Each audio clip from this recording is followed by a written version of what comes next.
Hello, everyone. Welcome to another part in our strategic consulting video series. My name is Riku, and I am joined by my esteemed colleague, Claire. We're from the strategic consulting team here at PackView, and today we are going to talk to you about one of our very favorite topics, daily budgeting and pacing.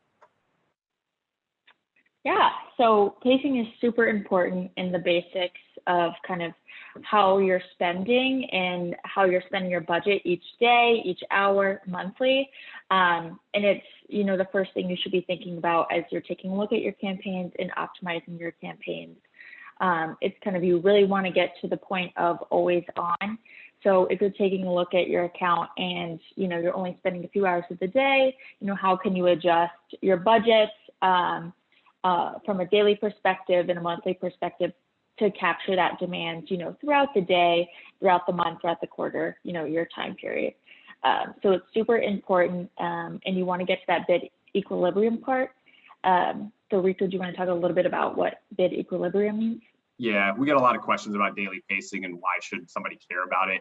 And the whole concept of bid equilibrium is, it's very simple, right? It's not bidding too little and not bidding too much, but just the exact right amount, kind of like the three bears, the baby bear approach, where you're just bidding exactly the right amount to help you accomplish whatever goals it is that you're trying to achieve.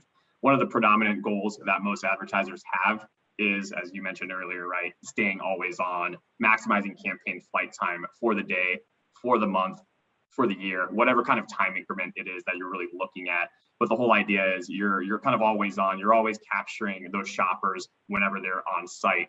And really, it's, one of the kind of fundamental aspects of that is you're spending pretty evenly throughout, let's just say, the month. So in a very simple example, there's 30 days in the month and you have $30,000.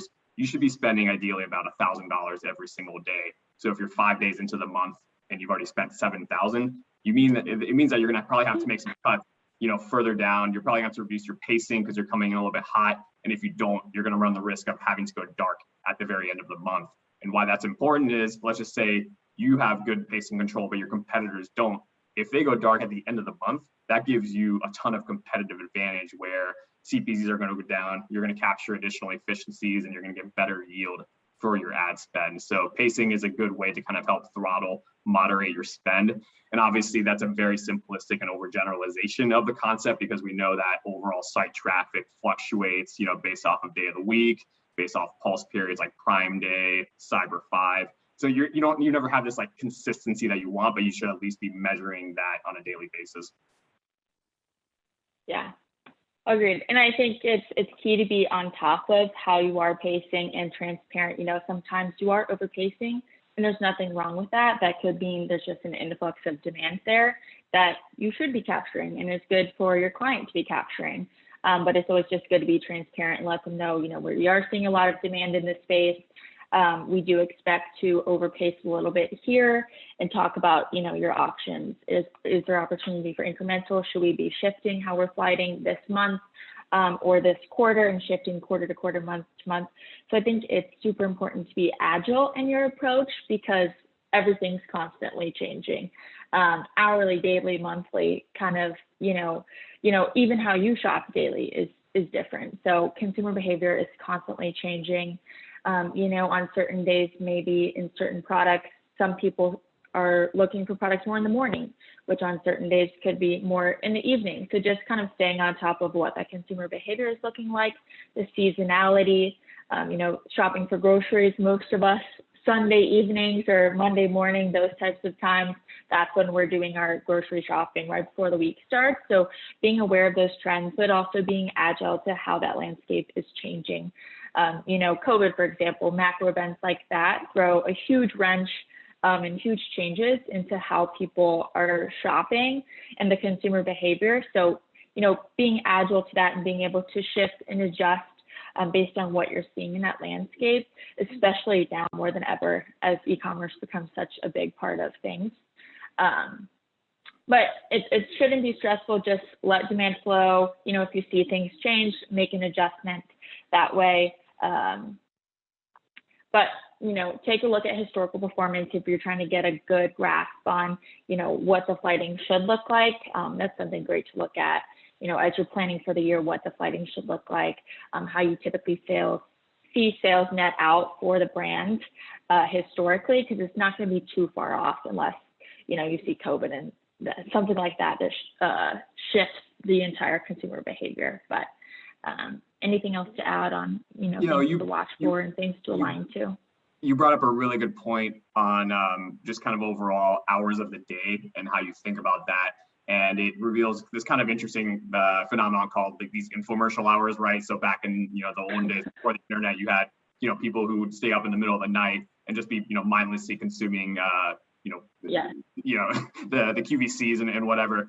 And you have similar searching or shopper behavior on site as well, where they're mindlessly clicking on ads here and there. So one thing that you might want to explore if you have day parting capabilities is to either pause or at least greatly reduce your bid aggressiveness during those hours.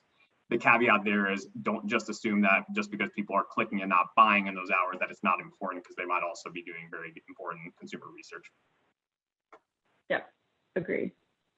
So then we talk about how do you actually control your daily pacing, right? So there's really kind of two approaches for this.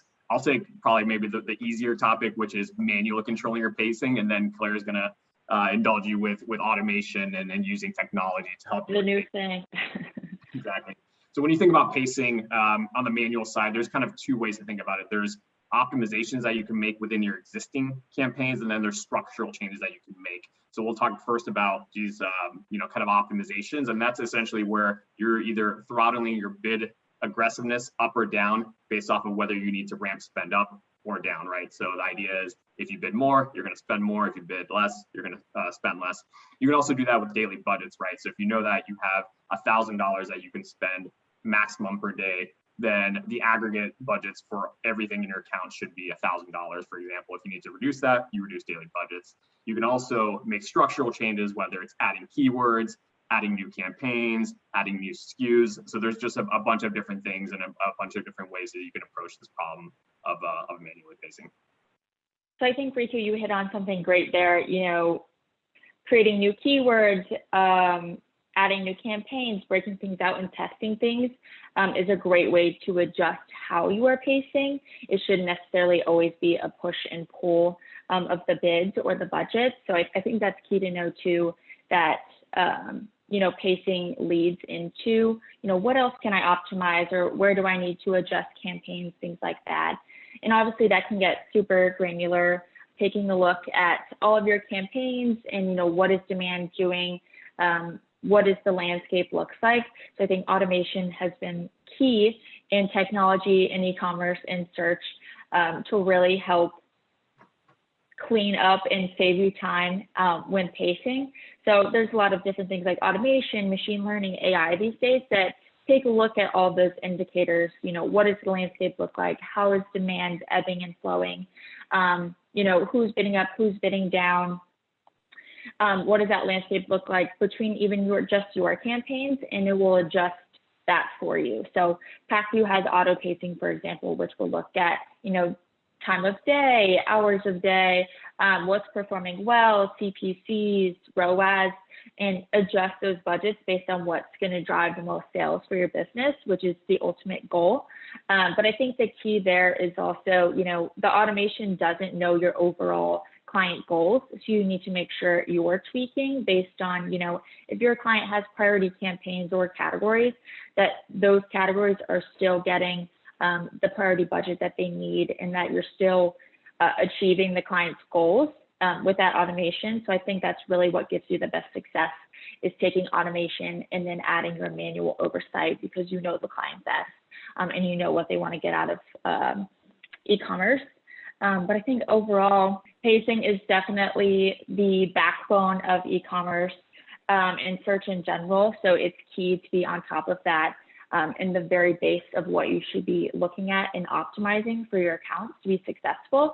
But the few things we want you to remember are follow the flow of demand, be agile with that, don't force it, pay attention to how things are ebbing and flowing, and definitely use that combination of manual and automation to get the best results for your clients.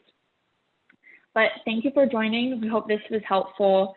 If you're interested in more information from the e-commerce strategic consulting team, check out our YouTube. We have some awesome info. I mean, if you're interested in learning more about our team, then feel free to reach out. Have a good one.